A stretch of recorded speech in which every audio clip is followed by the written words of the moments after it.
আমার মামাকে সুরক্ষার ক্লাবের লোকেরা আমার বাবাকে গুম করা হয়েছে। আমি যখন স্কুলে যাই তখন সবাই বাবা নিয়ে যায়, আমাদের সবাই জিজ্ঞেস করে যে আমার বাবা কই, তখন আমি শুনে উত্তর দিই। আমার তখন কিছু বলার থাকে না। আমরা জানি না কি করবে, কারণ তার যে সমস্যা হয়েছে, জটিল সমস্যা, সে বলতে বারণ করছে। আমি সব তো দেখছি না, কিন্তু আমার এই বোনকে নিয়ে আমি টানাটানি করতেছি। আমি এখন কি করবো আমি জানি না। আমার বোনের কিভাবে আমি ট্রিটমেন্ট করবো।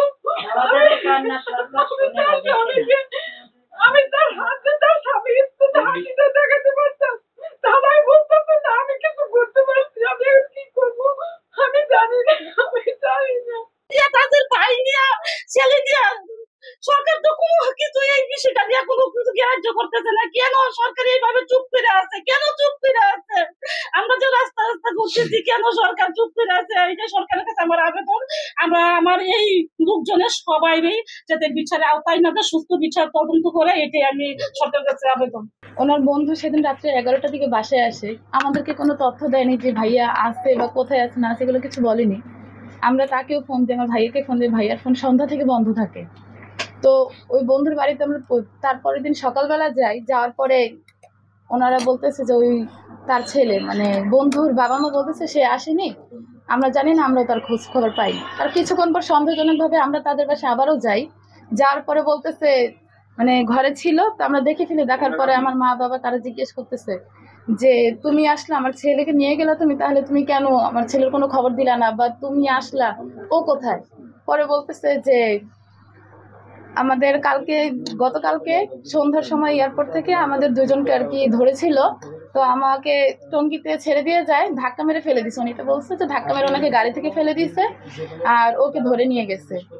তো উনি এরপরে বারবার বলতেছে যে একবার বলে সিভিল ড্রেসে নিছে, একবার বলে র্যাবের ড্রেসে নিছে, একবার বলে পুলিশ, মানে সঠিক কোনো তথ্য সে আমাদেরকে আজও পর্যন্ত দেয়নি। তারপর আমরা যখন আমাদের এলাকার কোচক্ষেত কাফলখানে জিডি করতে যাই, তখন আমাদের থেকে কোনো জিডি নিতে চায় না। তারপর এলাকার যে শামসু নেতা ছিল আমাদের এখানে, শামসু নেতা, তো আওয়ামী লীগের নেতা ছিল আর কি, তো উনি আবার ওনাদের পক্ষের ছিল, ভাইয়ের বন্ধুর পক্ষের ছিল। তো উনি ওনাদের থেকে আবার টাইম নিলে আমরা আবার পুলিশও নিয়ে আসছিলাম বাসা, যেহেতু জিডি নেয়নি, অন্যভাবে আমরা একটু পুলিশ নিয়ে আসি। তো উনি বললো যে আমাকে 2 দিন টাইম দেন, আমি ওর থেকে খবর নিয়ে দেবো। তো আজও পর্যন্ত সে খবর দেন, উনি এখন মারা গেছে যদিও, কিন্তু ভাইয়ার বন্ধু এখনো সে অনেক ভালোভাবে চলাফেরা করতেছে। আমরা এখনো পর্যন্ত আমার ভাইয়ের কোনো খোঁজ পাইনি। ভাইয়ের একটা ছেলে ছিল তখন 2.5 বছরের, ছেলেটা অনেক বড় হয়েছে, কিন্তু এখনো পর্যন্ত বাবার সাথে কোনো করতে পারিনি। অনেক অবহেলায় মানুষ হয়েছে, ওর মার কাছে ছিল না, আমার কাছে, আমাদের কাছে, মানে কখনো কোনো জায়গায় স্থায়ীভাবে থাকতে পারিনি। কোনো জায়গায় বলতে পারিনি যে তার বাবা কোথায় আছে না আছে, জীবিত আছে নাকি মৃত আছে, কখনো বলতেও পারিনি সেটা। অনেকে অনেক কথা শোনাইছে বাবাকে নিয়ে, কারণ আমরা তো জানি না যে আসলে কি হয়েছে। আর আমার ভাই ক্যান্টনমেন্ট গল্ফ ক্লাবে চাকরি করতো, তো আমরা জানি না যে তার কোনো শত্রু আছে কিনা। তবে এতটুকু জানতাম যে ভাইয়া বিএনপির সমর্থক ছিল, কিন্তু এর বাইরে আর কোনো মানে দলীয় ইসের সাথে, কোনো রাজনৈতিক দলীয় ইসের সাথে জড়িত ছিল না। তো এখন আমরা চাই যে আমার ভাইয়ের যেটা ছেলেটা আছে অনেক বড় হয়েছে ঠিক, কিন্তু ওইভাবে পড়ালেখা করতে পারিনি, আমরা টাকার অভাবে আমরা পড়ালেখা করাতে পারিনি। আর আমার বাবাও অনেক অসুস্থ হয়ে যায়, বাবাও ওরকমভাবে কিছু করতে পারেনি। আর আমার মা মানসিকভাবে অনেক অসুস্থ হয়ে গেছে ভাইয়ার শোকে। তা আমরা চাই যারা এগুলোর সাথে জড়িত তাদের বিচার হোক। আমার বড় ভাই 2012 সালে অক্টোবর মাসের 20 তারিখে যাদবপুর চৌরাস্তা থেকে কিছু সাদা পোশাকধারী লোক মাইক্রো করে ধরে নিয়ে যায়। আমার মা খুব অসুস্থ, আমার বাবা এই সুগে মারা গেছে, তার একটা ছেলে আছে, খুব কষ্টে মানুষ করা হচ্ছে, সবার কাছে যার কাছে যায় অবহেলার পাত্র হয়ে আছে। এখন তার একটা ব্যবস্থা করুক, আর সে যেন ভবিষ্যতে একটু মাথা উঁচু করে বাঁচতে পারে, সে সরকারের কাছে এটাই আমার দাবি। এখন আমার দুলাভাইয়ের অবস্থা, তালাই মারা গেছে, মাই মারা গেছে, কিন্তু আমার বোনটার অবস্থা খুব খারাপ। সে গুরুতর অসুস্থ, সে মরণব্যাধি রোগে আক্রান্ত হতেছে, তার লক্ষ লক্ষ টাকা তার রোগের জন্য যাচ্ছে। তার ছেলে মেয়ে, ছেলের 3টে ছেলে, একটা ছেলে সেরকম কোনো চাকরি খাইছে আমার বোনকে বাঁচাবে।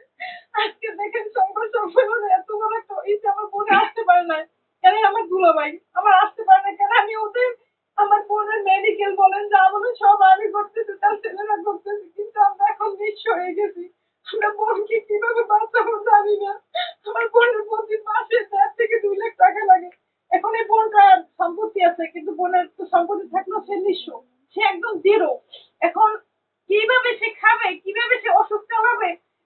আমার বর্তমান সরকারের কাছে আবেদন যে আমরা কি করবো, এই পরিবারগুলো কি করবে। আমার বোনে সারা রাত তুমি ঘুমাইতে পারে না, এই বিপদের সময় যদি তার স্বামীর পাশে থাকতো, তাহলে একটা সান্ত্বনা দিতে পারতো কিনা। আর বোনকে আমরা কিভাবে সান্ত্বনা দেবো, এই আমি কি তার মরণ পেতে বসে হয়েছে। আমরা জানি না কি করবে, কারণ তার যে সমস্যা হয়েছে, জটিল সমস্যা, সে বলতে পারেন করছে জানায় না। কিন্তু আমার এই বোনকে নিয়ে আমি টানে ঘুরতেছি। আমি এখন কি করবো আমি জানি না। আমার বোনের কিভাবে আমি ট্রিটমেন্ট করবো। আমি তার হাতে তার স্বামী স্ত্রীতে হাসিতে দেখাতে পারতাম, তারাই বলতো না আমি কিছু করতে পারছি। আমি এখন কি করবো আমি জানি না, আমি জানি না। আপনার নাম কি? আমার নাম শাহনাজ। ওনাকে কোথা থেকে, কোন জায়গা থেকে? ওনাকে মিরপুর স্টেডিয়ামের 2 নম্বর ওখান থেকে উঠে দিয়ে ওনার বাসা কি ওখানে ছিল? হ্যাঁ ওনার বাসা। কিন্তু উনি আমার মনে একটা আনতো, যদি কেউ বলতো আমার কাছে 500 টাকা পাই, যদি কেউ বলতো যে খারাপ লাগে, তাহলে কেন এই দিয়া বর্তমানে দিয়া তো ওনার কাছে আমরা ব্যক্তিগত ভাবে গেছি। ভাইয়ের কাগজপত্র দেখে ওনাকে তো চিনি, কিন্তু একটু চাঁদা ভাইয়ের চাকরি করতো, অথচ ভাইয়ের দিয়ে 2 টাকার ক্ষতি হয় নাই। আমি জানি না সে চাকরি করতেন উনি? উনি হাজিনবির চাকরি করতো। উনি হাজিনবির চাকরি করতো, কিন্তু আমার কথা কি উনি কাগজপত্র দেখে বললো। তো আমার একটাই প্রশ্ন, এই বর্তমান যে আটক করা আছে উনি জানে, উনি না জানলে এই কথা উনি বলতে পারেন। আপনি কাগজপত্র দেখে আপনি বলতে পারেন ওনাকে আমি চিনি। তাই আমি প্রধান উপদেষ্টা এবং সরকারের কাছে আমি আমার আকুল আবেদন, আমার বোনটা যে অবস্থা খুব খারাপ অবস্থা, আমি চাই যে আমাদের ফ্যামিলি, আমার শুধু আমার নাই, যারা আছে সবাই অসহায়, সবার দিক তাকান এবং সবাই মানুষকে যেভাবে আসুক আপনি ফিরেই দেন। আমার পিতা হচ্ছে গিয়ে নূর আহমেদ নুরু। 2012 সালের 6 সেপ্টেম্বর আমার বাবাকে নিখোঁজ করা হয়। তারপর থেকে আমরা বিভিন্ন জায়গায় র্যাব বলেন, ডিবি অফিস বলেন, মিন্টু রোড বলেন, বিভিন্ন জায়গায় বিভিন্ন মানুষের কাছে পদস্থ করছি। সেখানে গিয়েও আমরা কোনো খোঁজ খবর পাই নাই। 2012 সালের পর থেকে আমরা অনেক জায়গায় অনেক রকম চেষ্টা করছি, কিন্তু এখনো পর্যন্ত আমার বাবার কোনো খোঁজ খবর পাই নাই। 2012 সালের পর থেকে এই পর্যন্ত শুধু আমি না, বিভিন্ন মানুষ এরকম ভাবে এই আওয়ামী লীগ সরকারের দ্বারা গুম, খুন, অপহরণ আরো নানাবিধ তারা অনেক কিছু করছে। তো এই সকল অপরাধের যে আমরা সুষ্ঠু বিচার চাই, এই জন্যই হচ্ছে গিয়ে আমরা একত্রিত হওয়া। আর আমার বাবাকে ফিরে পেতে চাই। আর আমরা আন্তর্জাতিক অপরাধ ট্রাইব্যুনালেও কিছু ফাইল জমা দিছি এবং গুলশানের গুম তদন্ত কমিশনেও কিছু ফাইল জমা দিছি। ওগুলা নিয়েও তারা ঠিক মতো তদন্ত করতেছে না, ঠিক মতো তারা আমাদের যে খবরগুলো নেওয়ার দরকার ওই খবরগুলো নিতেছে না। এটা কেন নিতেছে না, কিসের জন্য নিতেছে না? এই লোকগুলো যারা জড়িত এই কাজের সাথে, তারা এখন কোথায়, তারা কিভাবে আছে? এই লোকগুলো কি আমরা আদৌ পাবো? সেই খবরটা আমরা কোথায় গেলে পাবো যে আমাদের লোকগুলো কি আছে কি নাই? এই খবরটা অ্যাকচুয়ালি আমরা কোথায় গেলে পাবো? কোন সরকারের কাছে আমরা গেলে পাবো? বা কে এই লোকটা যার মাধ্যমে গেলে আমরা বিচারটা পাবো? আমরা জাস্ট বিচার চাই। কে আসলো, কোন সরকার আসলো, এটা ম্যাটার করে না। আমাদের প্রয়োজন হচ্ছে আমাদের স্বজনদের পাইলেই আমরা শান্ত হয়ে যাব। এখন আমাদের স্বজনদের পাওয়ার জন্য যদি আমাদের এর থেকে বড় কোনো স্টেপ নেওয়া লাগে, সেটাও আমরা প্রস্তুত আছি। ইনশাল্লাহ আমরা পরবর্তীতে আমাদের পদক্ষেপগুলো আরো বড় করে নেব। এলো খবরের কাগজ, নিখাত, নির্ভীক, নিরপেক্ষ।